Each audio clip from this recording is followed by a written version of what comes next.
오늘 사도 바울의 아름다운 고백을 우리에게 보여주고 있어요. 어찌 보면 사도 바울의 진솔한 고백이겠죠.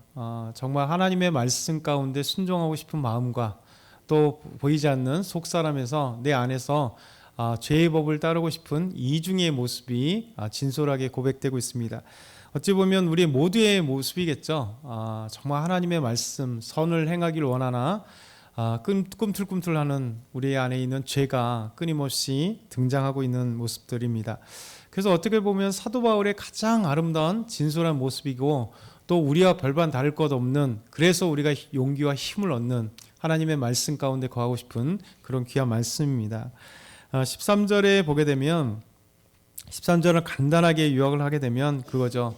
율법이 무엇인가? 율법은 우리를 죄 되게 드러나게 하는 것이다. 그러니까 율법은 하나님의 법이니까, 그 기준이니까 율법을 통해서 죄냐 아니냐를 드러날 수 있는, 그래서 율법을 통해서, 계명을 통해서 내 자신을 보니까 죄가 더 드러나게 되는, 나는 죄인이라는 사실을 알게 된다라는 것이죠. 그렇기 때문에 14절과 15절을 보면 이렇게 말씀하고 있는 거죠. 같이 14절과 15절 다시 한번 같이 읽겠습니다. 시작. 우리가 율법은 나는 욕심에 속하여 죄 아래 팔렸도다. 내가 행하는 것은 내가 알지 못하노니 곧 내가 원하는 것을 행하지 아니하고 도리어 미워하는 것을 행함이라. 아멘. 사도 바울은 자기 자신을 보면서 율법을 통해서 내가 죄인이라는 사실, 죄가 드러나게 하는 것을 보았는데 내가 원하는 것은 하나님께서 기뻐하시는 일을 하고자 원하지만 결국 속 안에는 끊임없이 죄가 드러나고 말씀에 불순종하고 싶은 그런 것들이 계속 등장한다, 이렇게 얘기를 하는 것이죠. 그래서 사도 바울의 육신의 연약함을 고백하고 있습니다. 그리고 우리의 고백이기도 하고요. 그래서 이 로마서 7장을 보게 되면 율법이 무엇인가를 알게 되고, 그리고 하나님이 율법은 선하게 우리에게 주셨고 믿음의 백성들, 곧 구원받은 이스라엘 백성들에게 율법을 주셨는데 이 율법을 통하여 하나님의 나라의 아름다운 모습을, 또 하나님 나라의 선민으로 살아가는 데 있어서 복을 주셨습니다. 그럼에도 불구하고 이 법대로 살아가지 않는 우리 안에 죄성들이 가득해서 꿈틀꿈틀하더라는 거죠. 우리가 착각하는 게 있는데 바로 예수 믿으면 의인이라 얘기하고 예수 믿으면 구원받았다라 생각합니다. 그러면 동시에 무엇을 생각하면 예수 믿으면 죄가 다 없어지는 것. 그래서 이제는 나는 죄가 생기면 자꾸 나는 왜 그런가 라는 거예요. 예수님께서 십자가의 피로 내 죄를 용서해 주셨는데 나는 구원받은 백성인데 왜 나는 이렇게 끊임없이 죄성이 내 안에 있을까라는 거예요. 그런데 이것은 이상하지 않습니다. 우리가 예수님 믿고 구원받았다라고 하는 것은 내 죄성이 완전히 다 없어졌다, 이런 얘기가 아닙니다. 지금까지 예수 믿기 전에 나의 모든 죄가 용서받았어요. 용서받았다는 것은 히브리서 말씀처럼 하나님께서 나의 모든 과거의 죄들을 잃어버리셨다는 거예요. 싹 기억지 않으신다는 거예요. 근데 구원받았음에도 불구하고 우리가 죽기까지, 천국에 가서 영화로운 삶이 얻어지기까지 아직도 죄성이 내 안에 있어서 계속 죄성이 꿈틀꿈틀 한다는 거예요. 그래서 예수 믿어도 이제 죄성은 아직도 살아 있어서 이 죄성까지 없어서 완전히 의인 돼서 끝까지 천국 갈 때까지 의인으로 살아가는 것, 그래서 죄인이 아닌 사람으로 살아간다는 것은 없습니다. 그러니까 의인이라고 하는 것은 내가 죄가 없거나 죄성이 없어서가 아니라 하나님 보실 때 의의 옷, 지난번에 말씀드린 것처럼 의의 옷을 입은 거예요. 예수 그리스도를 통해 의의 옷을 입었기 때문에 나의 더러움, 벌거벗은 나의 모습들이 예수님의 그 십자가의 의의 옷으로 다 감춰짐으로 하나님 보실 때 내 죄성, 더러운 것을 보는 것이 아니라 예수님의 십자가의 은혜로 너는 구원받은 사람이야, 너는 의의 옷을 입었어, 그렇기 때문에 너는 죄인이 아니야 라고 하면서 칭의, 그러니까 우리를 의롭다 칭해 주시는 거죠. 그렇기 때문에 우리는 의로운 사람이고 구원받은 사람이고 하나님 보실 때 기뻐하는 사람입니다. 그런데 이 의의 옷을 감춰져 있는 안에는 죄성이 아직도 꿈틀거려서 죽는 날까지 우리는 죄성이 끊임없이 나를 괴롭히는 겁니다. 그래서 사라지고 은혜가 줄어들면 내 안에 있는 죄성들이 이제 꿈틀꿈틀 나와요. 그래서 이제 하나님의 말씀에 불순종하고 못된 자아가 등장하고 입속이 거칠어지고 생각이 더러운 생각들이 나타나고 행동이 계속해서 꿈틀꿈틀 가는. 그러니까 그때 은혜 충만하지 않으면 내 삶을 막 방황하고 막 괴로워하죠. 나는 왜 그럴까? 나는 왜 그럴까죠? 마음속에는 나는 그리스도인데, 난 구원받은 사람인데 내가 이래서는 되나? 그렇죠? 그런 것들이 계속해서 이렇게 갈등을 일으켜요. 그러다가 이 갈등 관계는 비승대등한 관계예요. 하나님의 은혜와 그다음 죄성이 내 안에 이렇게 그냥 왔다 갔다 할 때, 그런데 어느 순간에 이제 죄성이 더 오면 이제 아무 상관없는 거죠. 죄를 지어도 별로 이렇게 무감각해지고, 예배를 안 드려도 무감각하게 되고, 하나님 말씀에 거하지 않아도 무감각하게 되는 거예요. 죄성이 나를 지배하게 되는 이런 관계가 우리 삶 속에 끊임없이 일어납니다. 하나님의 은혜 속에서 죄와는 멀리게 되는 진짜 거룩한 삶의 모습이 있다가 어느 순간에 쑥 하면서 갈등 관계가 있다가 죄성이 내 안에 이제 은혜가 상실되고 죄성이 있으면 이제 아무런 무감각하게 된 상태. 이 관계가 계속해서 그리스도인은 이렇게 왔다 갔다 하는 거예요. 그래서 은혜 아래 지배되느냐 아니면 죄성 안에 지배되느냐, 이 삶이 믿음 안의 사람이 그리스도인이 계속 있다는 거죠. 근데 믿음이냐 아니냐 다른 건 여기 있어요. 우리가 예수 그리스도를 통하여 구원받은 사람은 이 갈등 관계로도 계속 있다는 거예요.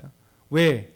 우리는 구원받은 사람이기 때문에 이 은혜라고 하는 하나님의 구원이라고 하는 것이 우리를 끊임없이 사로잡기 때문에 이런 일이 있는 거죠. 만약에 이것이 없다면 이것은 정도의 차이지 항상 죄인으로 살아가는 것이에요. 요만큼 살아가던 이만큼 살아가던 이런 관계, 은혜 속에 성령 충만한 삶 속에 구원의 삶 속에 은혜들을 경험하지 못했기 때문에 갈등 관계가 없는 거죠. 그래서 이쪽에 있는 믿지 않았을 때는 이 관계를 뭘로만 설정하냐면 내가 그냥 세상의 법을 지켰느냐 안 지켰느냐, 이게 이제 기준이 되고, 윤리적으로 내가 바로 살았냐 아니냐 개인적인 갈등이 있지만 하나님 앞에서 그런 갈등이 없는 거죠. 이거는 스스로의 갈등이에요. 스스로 내가 왜 윤리적으로 살지 못했느냐 하면서 그 기준은 내 기준이 되는 거예요. 그러니까 하나님과 전혀 상관없는, 그래서 예수 믿지 않으면 무엇이 삶의 기준이냐면 내가 돼서 그냥 항상 내가 무엇인가 사람들에게 불편함이 끼치지 않았다면 자기 기준으로 난 윤리적으로 괜찮아, 그러니까 나는 의로운 사람이야 라고 자기 기준에 항상 맞춰갖고 사는 것이죠. 근데 사도 바울은 예수님 믿었기 때문에 이런 갈등을 하는 겁니다. 내가 하나님의 말씀 가운데 하나님 은혜 가운데 살아가야 되는데, 율법이 하나님의 말씀이 나를 비춰볼 때 나는 죄인인 것을 알게 되는 것이 은혜는 거죠. 만약에 이것이 없었다면 이렇게 믿지 않았을 때 자기 기준으로 삼기 때문에 사도 바울은 아마 세상에서 가장 의로운 사람이라 될 거예요. 다른 사람에게 다 인정받았던 사람이고 스스로도 나는 잘하는 사람이야 라고 했을 때, 그런데 예수님을 통해서 율법의 아름다운 모습을 보게 되니까 예수님의 그 더 귀한 은혜의 말씀을 보니까 내가 하나님 말씀에 불순종하는 게 아직도 있구나, 그런 것을 보게 되는 거죠. 14절부터 15절에는 이렇게 말씀해요. 그러니까 이런 것에 내가 갈등하게 있고, 그리고 17절부터 20절 보면 놀라운 말씀이죠. 이제는 그것을 행하는 자가 내가 아니요 내 속에 거하는 죄니라. 그러면서 내 속 곧 내 육신에 선한 것이 거하지 않은 줄을 아노니 원함은 내게 있으나 선을 행하는 것은 없노라. 내가 원하는 바 성은 행하지 아니하고 도리어 원하지 않은 바 악을 행하는도다. 예수 믿는 사람만이 누릴 수 있고 파악할 수 있고 그리고 갈등하는 거예요. 내 마음속에 이런 죄가 있구나라는 사실을 율법을 통해서 알게 되고 또 예수님의 은혜 아래서 알게 되고, 그런데 내가 이 죄가 있다는 사실을 알게 되니 그냥 내가 죄 속에 그냥 따라가는 것도 알게 되고 내가 원하는 바는 선을 행하고 하는 거죠. 14절부터 15절에는 이렇게 말씀해요. 그러니까 이런 것에 내가 갈등하게 있고, 그리고 17절부터 20절 보면 놀라운 말씀이죠. 이제는 그것을 행하는 자가 내가 아니요 내 속에 거하는 죄니라. 그러면서 내 속 곧 내 육신에 선한 것이 거하지 않은 줄을 아노니 원함은 내게 있으나 선을 행하는 것은 없노라. 내가 원하는 바 성은 행하지 아니하고 도리어 원하지 않은 바 악을 행하는도다. 예수 믿는 사람만이 누릴 수 있고 파악할 수 있고 그리고 갈등하는 거예요. 내 마음속에 이런 죄가 있구나라는 사실을 율법을 통해서 알게 되고 또 예수님의 은혜 아래서 알게 되고, 그런데 내가 이 죄가 있다는 사실을 알게 되니 그냥 내가 죄 속에 그냥 따라가는 것도 알게 되고, 내가 원하는 바는 선을 행하고 하나님 말씀에 순종하고 하나님 따라가는 건데 계속해서 이것이 죄가 나를 계속 괴롭히는구나 라는 것을 알게 되었다라는 것이죠. 그러면서 사도 바울의 아름다운 고백이 22절에 있어요. 22절과 23절, 24절 한번 다시 읽겠습니다. 시작. 내 속으로는 하나님의 법을 즐거워하되 내 지체 속에서 한 다른 법이 내 마음의 법과 싸워 내 지체 속에 있는 죄의 법으로 나를 사로잡는 것을 보는도다.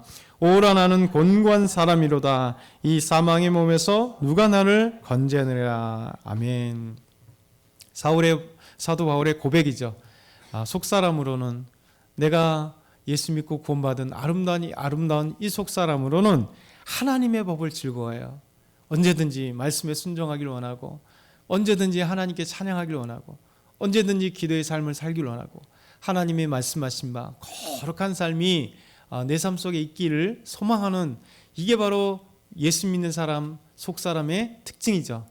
근데 사도 바울은 이것이 우리의 속사람에서는 끊임없이 하나님의 법을 즐거워하되, 그러나 내 지체 속에 다른 한 법이 내 마음의 법과 이 죄성이 나를 끊임없이 하나님의 말씀 가운데 거하지 못하는 거예요. 왜냐하면 죄성은 결국 하나님의 말씀에, 하나님의 속사람에 비하면 이 죄성은 나를 끊임없이 죄 가운데 가게 만들거든요. 결국 내 삶에 불편함을 느끼게 만드는 거예요. 왜냐하면 하나님 말씀에 순종하는 것이 불편함이잖아요. 삶과 치열한 싸움 속에 말씀으로 살아가는 게 참 어렵죠. 마치 물고기가 이 거친 파도를 거슬러 올라가는 것처럼 힘이 들어요. 근데 이 믿음의 사람이 고백하는 것이 이 고백이에요. 그러면서 사도 바울은 하나님, 정말 내 속에, 내 지체 속에 있는 죄의 법으로 나를 사로잡는 것을 내가 보게 됩니다. 그러면서 오라 나는 곤고한 사람입니다. 누가 나를 이 사망의 몸에서 건져내랴. 이렇게 생각하면 사망의 몸에서 건져내랴. 아직도 구원받지 못했다는 거야? 아직도 사망의 몸에 있다는 거야? 라고 생각할지 모르겠지만 앞의 내용이 이미 다 이것을 전제된 거죠. 사도 바울은 이것을 고민하는 거예요.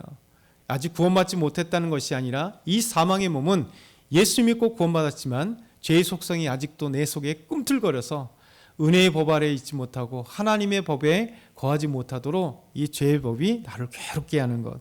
이게 바로 사도 바울의 고백이고 우리의 고백이에요. 오늘도 우리의 고백이죠. 그러니까 우리가 이 말씀을 읽으면서 힘을 얻는 거예요. 사도 바울도 이렇게 피나는 고통과 눈물과 고백이 있구나. 그러니까 발버둥 치는구나. 그래서 오늘도 저와 여러분이 발버둥 치는 거예요. 하나님, 오늘도 이 죄의 법이 저를 괴롭게 합니다. 이 사망의 법이 나를 괴롭게 합니다. 죄성이 나를 괴롭힙니다. 죄의 길로 가게 하는 것이 더 많습니다. 그런데 내 속사람, 예수 믿는 나의 모습이 하나님의 법을 즐거워하기 때문에 하나님의 말씀 속에 오늘도 살기를 원합니다. 그냥 고동치며 고동치는 거죠. 그러면서 마지막으로 우리 주 예수 그리스도로 말미암아 하나님께 감사하리로다. 그런즉 내 자신이 마음으로는 하나님의 법을, 육신으로는 죄의 법을 섬기노라. 이 법이 나를 괴롭게 하지만 하나님 감사합니다. 오늘도 하나님의 법이, 육신의 법이 나와 함께해서 싸우지만 그로 인해 그것도 살아있음에 감사한 거고, 그것도 하나님의 은혜가 있기 때문에 죄의 법을 그냥 몰아내려고 하는 거예요. 그래서 저와 여러분이 오늘도 말씀을 기억하면서 하나님, 오늘도 승리하길 원합니다. 죄의 법이 끊임없이 나를 괴롭히나 내 속사람, 예수 그리스도 믿는 내 속사람이 하나님의 법을 즐거워하오니 오늘도 하나님의 법으로 즐거워하고 은혜의 삶으로 즐거워하고 기뻐하는 제가 되길 원합니다 하고 오늘 승리하는 저와 여러분이 다 되길 소망합니다. 사랑하는